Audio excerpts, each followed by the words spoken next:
Good morning, good afternoon, or good night from whenever and wherever you are watching us. I am Cameron Scandal. That is Steven Treffler. We are the Sound. Thank you so much for joining us today, folks. Happy 4th of July if you are watching on the day of release. Steve and I got our festive red and blue and white, showing our national pride. Steve, as much as I enjoy the 4th of July, it's a great holiday, great time to celebrate. I sometimes feel that the 4th of July cookouts, like, I would take a Memorial Day cookout over a 4th of July cookout. I think sometimes with the fireworks and with the, like, people going all out with the American stuff, it gets a little too much. Like, it gets a little obnoxious for me sometimes. Yeah, I'm not a huge 4th of July guy either. It's not that I'm anti-American. It's just it's so much hotter. And so it's a little more miserable of a cookout than it is like Memorial Day. Yeah. I also think that Memorial Day is more like family, like it's more of a family gathering type thing, like togetherness, than 4th of July is just America. So, you know, it's just a little different. Yeah. Well, however you celebrate and wherever you're celebrating, we are glad you're here with us today. We got a great show for you. We got a little bit of NBA, a little bit of NFL, and everyone's favorite game show to wrap it all up. So, folks, without further ado, let's get into it. Our first topic of the day, the Milwaukee Bucks making a shocking move by bringing in Miles Turner and waiving Damian Lillard. They will be paying Dame's salary over the stretch of 5 years for his remaining $113 million, and they bring in Miles Turner on a 4-year, $107 million contract. Steve, the Bucks in Milwaukee right now trying to do everything and anything they can, it seems, to keep Giannis there and keep him happy. What is your reaction to this move by Milwaukee, and what do you make of this whole situation? I don't think any of it matters, Cam. I don't think that the Bucks, there's a move they could make this offseason. There is something that they could do to keep Giannis in Milwaukee. I think Giannis's time is over. All of the pieces that made that Bucks team as defensive heavy and as special as it was are gone. Giannis is the last remaining part of that. And don't get me wrong, Giannis is impressive. He's one of the top 3 players in the NBA the last 7 seasons. I just do not think that this is going to matter because I think Giannis realizes that his best chance of winning another ring is not in Milwaukee.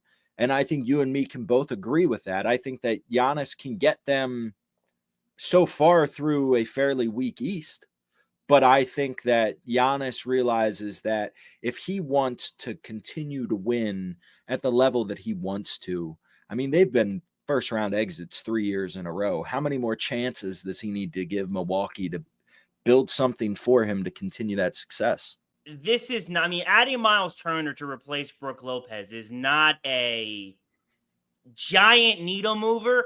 I mean, it's not like it's going to immediately make them, top contenders. But I think Milwaukee did this to just scream from the mountaintops, hey, we're trying. Like, please give us time. Please give us a 15th chance. We are trying to build something. And I also think Milwaukee understands that Giannis perhaps does not need a stacked deck to take that team to the finals, especially in this East where Boston is not going to be what they were last year. Indiana doesn't have Tyrese Halliburton. Cleveland, I think, has a clear second-round cap. So there's still a lot of uncertainty going on in the Eastern Conference where Milwaukee, with just the right opportunities, can make a deep run. When you look back, Giannis is the beginning of his emergence. He was doing a lot of, not playing the point, like not coming out as their starting one guard, but a lot of primary ball handling, a lot of, running the off, like not just through him, but he was facilitating the offense as well. I think they're going to go back to that without, with getting rid of Dame and not having a clear, I think, next person to go to or what to do next. I also think if you run Giannis at the 1 or you have Giannis being the ball handler, you put Miles Turner out to be that stretch 5, which is like we said, a better, younger version of Brook Lopez, a little bit better rebounding, better defense. what can they do then with the remaining pieces that they fill in? Also, is Milwaukee saying to Giannis, look, it's not going to come by August, but wait till February and we can see what kind of moves we make during the season? Like, I just think this is Milwaukee's clear indication to Giannis, like, hey, dude, we're doing all we can for you. Just give us more time. And Giannis, who has signed not one, but multiple extensions in Milwaukee, I think wants to stay there and wants to give them this umpteenth chance, but they're going to have to do more, like you said, than just bring in Miles Turner. The move to me just didn't make sense because it now means that that's $50 million a year in cap space that they have between Dame and Miles Turner now. This is one of the largest buyouts in NBA history as well. It might be the largest buyout. I think the previous one, Brian Windhorst said the guy's name I can't tell you because it was a name I had never heard, but it was $31 million. This is $113 million. How much is this actually helping them if they're tying up that much cap space in a guy that isn't even going to be there anymore? Yeah. So it's lost on me where this helps the franchise. That is the strangest part. They obviously knew they weren't going to get anything out of Dame this coming season. So they figured, cut our losses. We're in a win right now mode, not win next season right now. Right. We could be giving them too much credit, as in they're just out there going, hey, Giannis, Miles Turner, is that good? Like, so what do you think? Right. So, I mean, maybe the only way they're going to be able to do what we're saying is if they trade, like I said, during the season to match salaries. The one scene I keep thinking of, South Park, when Randy took that crap in the toilet and he brings over Stan and he goes, Stan, look at this. Randy! Look what your old man made. No way! Huh? Never seen one that big, have you? No, never. Gross, Dad. Sick! It's also not like Milwaukee is a hotbed for free agents. You yeah, know what I mean? very, very, very true. You know very where I'm true. thinking, you know where I want to go for the next chapter of my career? Wisconsin. That's what I want to do. Like, I just don't think there's people saying that. Not Miami, not LA, Wisconsin. Go for the cheese, baby. Go for the cheese. Go Bucks. Moving on to our second topic of the day. As we inch closer to the 2025 NFL season, we're taking a look at who the current betting favorites are to win the Super Bowl. And the answer may or may not surprise you. So as of the time of recording, the Ravens and the Bills are tied for first as the betting favorites for plus 700 per FanDuel. Number 3 is the Philadelphia Eagles at plus 750. And at number 4, the Kansas City Chiefs at plus 800. Steve, this team has been one that we've seen a lot in the Super Bowl recently. Do you feel like Vegas has been or is disrespecting Kansas City? No, honestly, I don't. And I say that with all of the knowledge of who I'm talking about. Patrick Mahomes, Travis Kelce, Andy Reid, all on probably the Mount Rushmores of their individual positions, but like positions and coach, right?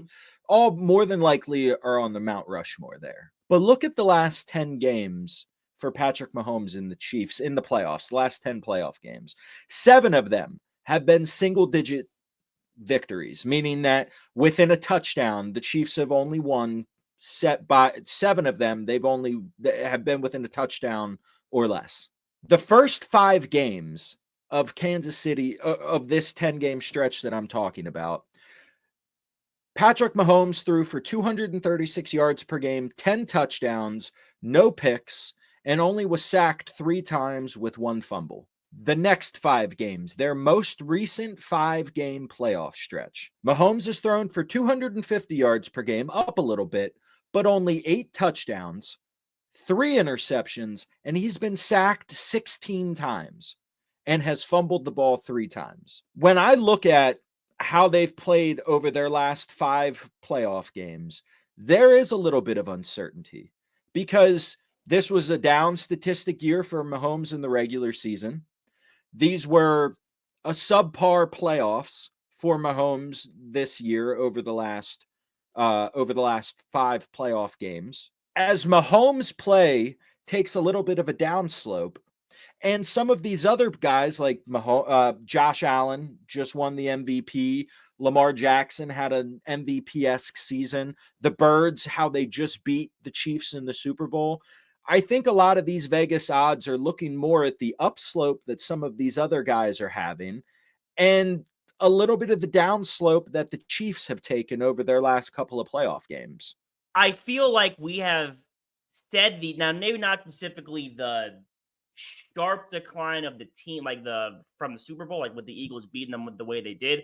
But I feel like we've had the same conversation about Mahomes and the Chiefs for 3 years, 4 years. I mean, they have been like, this is not the first time this question has been brought up. And as soon as they lose, it goes up. They're done. Dynasty's over. Mahomes having a drop off. It's no more. They've been to 5 of the last 6 Super Bowls. They have been the number 1 seed of their conference 4 of the last 6 years. They were tied. Yeah, you had said Mahomes had a down year last year. Team wasn't doing as good. Travis Kelce lost a step. They were tied for the most wins and the least amount of losses in the NFL last year. They had a down playoffs last year by going to the Super Bowl again, by having the opportunity to complete one of the only three-peats in sports history. And now we're coming in and saying, I don't know, just something about the Chiefs don't feel right. I feel like Josh Allen might be better than him, even though that has been also the conversation for their entire careers, and it's never once been the case where Josh Allen has played better, outperformed Patrick Mahomes. Was he the MVP? Yes. If I were to ask anybody right now, who would they like to have as their starting quarterback for their team, I bet you 9 out of 10 people say Patrick Mahomes. I also do not think there is a current, like I have said multiple times, quarterback and coach are the 2 most important positions, especially in the playoffs in the NFL. There are no 2 quarterback or coach that I'd rather have right now on my team for the playoffs besides Patrick Mahomes and Andy Reid. So we as society are so ready to just pounce on the Chiefs and anoint someone new to that top spot as soon as they have a drop or a fall off. And they've continued to prove every single year that is just simply not the case. And regardless of how they look to us as viewers and spectators, the end results have still always been the same. It is the same exact thing as the LeBron conversation in the last, probably the same timeline, 4 years. As soon as LeBron misses a step, fails, loses whatever, he's retiring. LeBron's finally old. Father Time is won. And it's just time and time again, he proves everybody wrong. So I am not going to, I think it is disrespectful. I am not ready to say, now, should they be like the outright betting favorites? No. Do I think there should be 3 teams ranked above them? I do not. The way they got beaten that Super Bowl, it was not a normal loss. It was an ass kicking. And it was an ass kicking of epic proportions. And literally the game right before that, they lost by that much. They won by that much. That first down, which some people still argue if it was a first down. Some people say that had the technology been in place, it would have been a first down. The Chiefs, I think, have earned their number 3 spot with how they've played over the recent. I understand they're still winning, but how many times does Steve Spagnuolo have to bail out that offense? Because let's remember, Steve Spagnuolo is the number 1 defensive coordinator in the NFL. Steve Spagnuolo, as we just got done talking about at the end of the Super Bowl, or right before the Super Bowl, is one of the greatest postseason defensive coordinators ever. What he's built with that defense, which is now getting old. The defense, the stars, it's the same thing that started to happen towards the end of Tom Brady when he was in New England. They're just starting to lose a step. It's not disrespecting them. We're appreciating and giving the flowers to other teams that are rising to that level of the occasion. The Ravens have never beaten anybody in the postseason ever. The Ravens should not be above them. The Bills have never beaten the Chiefs in the postseason ever. And Understood. I think it was only, and I could be wrong about this, I don't think I am. I think it was only diehard Eagles fans who thought the game was going to go that way. Oh no, nobody thought the Like, game was going to go. I don't think I don't think it's fair to the Chiefs that like I understand that is our last image of them playing, but are we just erasing everything else and we're just like that's the Chiefs? I just don't think that's right. No, but to quote Jake Jeremiah, Jalen Hurts is the only quarterback to outperform Patrick Mahomes in the last 2 Super Bowls that they've played in. So I think that the Birds being ranked ahead of them would not be disrespectful. You could argue the Bills with me, but I don't think the Chiefs should be betting favorites. I think they deserve to be at 2 or 3. Also, quick sidebar. Last night when we had pitched this idea, the Ravens, the Bills, and the Eagles were all tied at 700. So I don't know what happened or what shifts, but the Eagles are now standalone third at 750 because they were all at 700 the other night. Why do the Ravens deserve to be above the Birds? I know. The Ravens and Bills didn't move. The Eagles moved down. That's what I'm saying. Why? I don't know. I don't know. Vegas, don't be disrespecting the Birds now. That's a different story. Go Birds. Moving on to our third and final topic. It is everyone's favorite game show. Who is that? Who is that is a game where Steve and I try and guess the NFL or NBA player in 5 clues or less. The less clues you take, the better. It is my turn to give the clues and Steve's turn to guess, and he is on the hunt to try and get one of my players in less than 5. It's been a minute. He's on the journey. But the question is, Steve, are you ready to play Who's That? This is the day. This is the day? This is the day. Let's go. I do believe in you. I think you got it. All right. Clue number 1. I am a 3-time All-NBA member, 6-time All-Star, 5-time All-Defense, and a 2-time champion. Like when you said that, the first name that popped into my head was Brook Lopez. But like, I don't think he won 2 rings. I know he's got the one in Milwaukee, but I don't think he's won 2 rings. But like, I know he was on the Nets forever, and those they didn't win nothing. So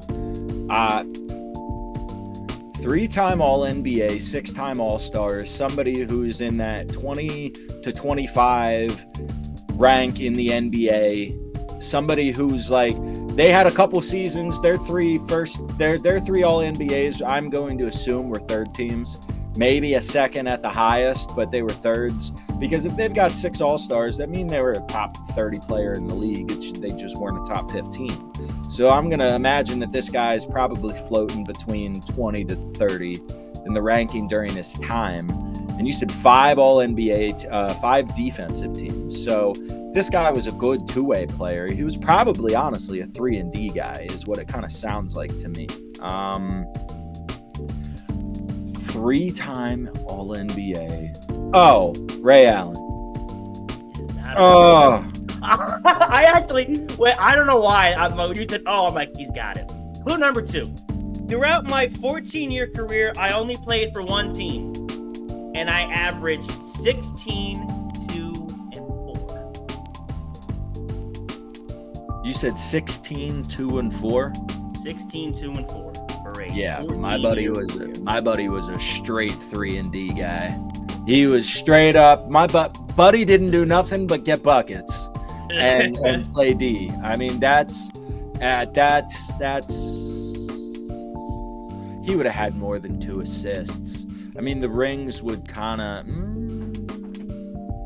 man.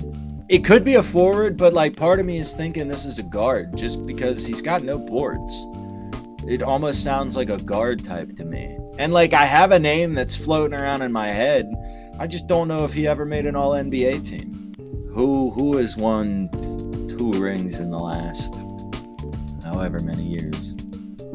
The 2 rings is jacking me up. Like, that's why I'm running through the teams in my head. Manu Ginobili.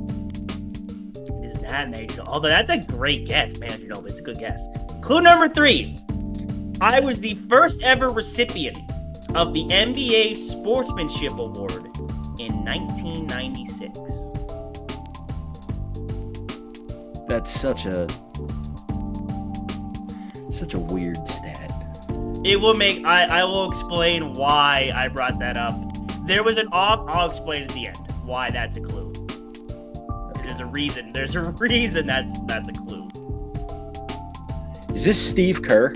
This is not Steve Kerr, although another great guess. I have one Finals MVP, despite never making a first-team All-NBA. Dang it. Do you know who this is? I thought I did, but Oh, okay. he did more than... Because, like, this is now sounding like a Piston to me. This is sounding like one of the guys that would have won in the 80s against Michael on the Pistons. And I thought it was IT, but my man was doing more than 4 assists a game. So it's like... Because if he won it in 96... He couldn't have been a Bull unless he retired. Like, no, he had to be a Bull. Well, it's just the Sportsmanship Award. No, but what I'm saying is if he's only got 2 rings, he couldn't have been on the Bulls in the 90s. It's not possible. So he had to win his rings before the 90s, unless he was on the Rockets. But if he was on the Rockets, we're talking about Hakeem Clyde Drexler. Clyde Drexler was on multiple other teams other than just the Rockets. So we're probably looking pre-90s. So we're looking at the Pistons.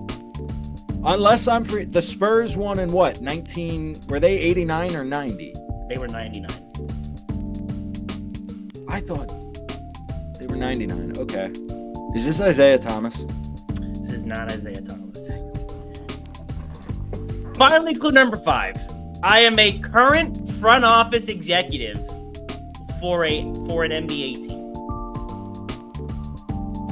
Currently, right now, at this point in time, I am a president of basketball operations for an NBA franchise. Is this Reggie Miller? This is not Reggie Miller. I don't think Reggie Miller... He doesn't have any rings. Hold on. Oh, no, he doesn't even have rings.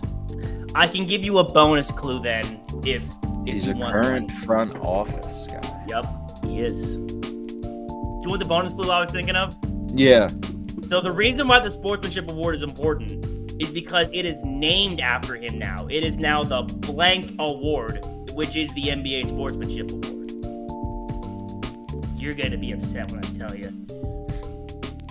Probably. Because you were on the precipice of getting this right. Like you could have touched the answer, but you just didn't. I don't know. Dude, go back through your train of thought. I want you to get this. 3-and-D guy. Yeah, kinda. Think about when you're talking about the Bulls, because you're right. It had to be. It could have been someone on the Bulls. So it had to be pre-Michael, Had to be pre-Jordan. So there was the Celtics that won the Celtics won 2 rings in the 80s. The Pistons won 2 rings in the 80s. And I think the Magic won 2 rings. No, I'm sorry. The Lakers won 2 rings in the 80s. Is this Kevin McHale? Not Kevin McHale. Are you ready? Yep. Joe Dumars. Did the Knicks win in the 80s? No, Joe Dumars was a Piston. That's what I'm like, dude, you were right there. You were right there. Dang it. Yeah. I will be honest. I know Joe Dumars. I did not know he was a Piston. That's what Jack. Really? That eluded my brain for quite a while there. I was sitting here thinking of Pistons. I'm like, it can't be Bill Laimbeer. I didn't know you were unaware IT. he was a Piston. Well, that's my fault. I mean, that's not anybody else's fault. Well, I feel bad. I didn't think I was giving it that hard of a player. Well, I knew it had to be one of those teams, and that's why I was sitting here racking my brain. I'm like, dang, who was on? Because I was feeling it had to be the Pistons. Like, I felt like it had to be the Pistons. I knew the sportsmanship award was tricky, but I only gave that third because I thought by the time I said he won a Finals MVP, you would have got it. I thought that would have gave it away. Man, so I didn't want to make that 3 and then it be over. No, that was a good one. My brain was not. Yeah, I'm sorry. I didn't mean to put it in a blender. The hunt for less than 5 is still out there for you. It is. But we hope you enjoyed this episode of Who Is That? And that's going to do it for us today, guys. Thank you so much for watching and or listening. We hope you all are having a happy and safe 4th of July if you are watching on the day of release. Make sure you are and commenting on the video and the channel, subscribing to the sound for more content or more videos just like this. Make sure you are also following our Instagram page at @thesound_YT for more information there. And folks, always remember, if you are ever in need of intelligent and cogent sports analysis, listen to this. We will always have you covered. Thank you so much for joining us today, folks. We hope you have a great rest of your day or night. Stay cool, stay safe, happy 4th, and take care. Listen to the sound. I listen to the sound.